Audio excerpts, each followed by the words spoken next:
नमस्कार दोस्तों, मैं शंकर सिंह बिस्ट।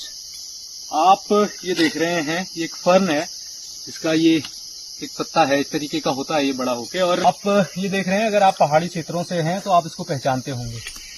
ये एक फर्न है जिसको ब्रेकन फर्न कहा जाता है और लगभग 500 मीटर की हाइट से लेकर 3000 मीटर की हाइट तक पाया जाता है। और ये अक्सर पहाड़ी ढलानों पर, हिमालयी क्षेत्र में पहाड़ी ढलानों पर जब ऐसा कुछ एक ढलान होता है तो वहां पर ये पाया जाता है। और खास तौर पे जहां चीड़ के जंगल हो या खड़ी ढलान हो वहां पर पाया जाता है। और जंगलों में आग लगने के बाद सबसे पहले यही उगता है। राइजोम इसकी जो अंदर होती है, ये पूरी राइजोम इसकी फैली होती है, बहुत लंबी लंबी राइजोम फैली होती है। और इसमें बीज नहीं होता है, ये बीजाणुओं के माध्यम से फैलता है। और क्योंकि आग लगने के बाद भी इसकी जो राइजोम होते हैं वो मरते नहीं है, तो इसके बीजाणु जो है वो मरते नहीं है, तो ये सबसे पहले यही अंकुरित होता है।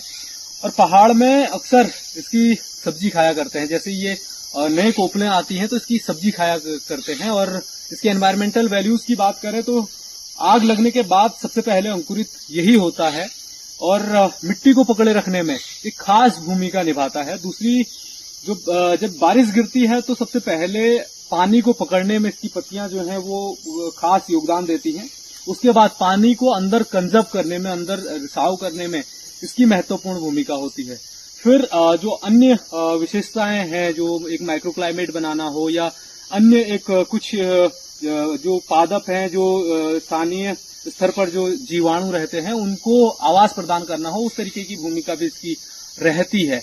और साथ साथ में मल्चिंग का ये काम करता है। तो इस तरीके के जो ये फर्न है, ये हमारे पहाड़ों के लिए और खासतौर पे जिन क्षेत्रों में आग लगता है उनके लिए बहुत ज्यादा आवश्यक होते हैं।